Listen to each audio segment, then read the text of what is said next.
Work, colleague and company nicknames. Let's go. So I worked for a company that had a guy called Dan. Everyone called him Fat Dan. He was the only Dan on the firm. There was no need to abbreviate his name.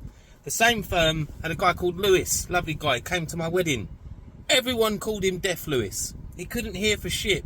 He was the only Lewis on the firm. There was no need for him to be called Deaf Lewis. A very early firm I worked for when I was an apprentice. There was a guy called Lurch. Obviously, you can guess from that, he was effing tall. He did not need ladders. Same company had a guy called Podge.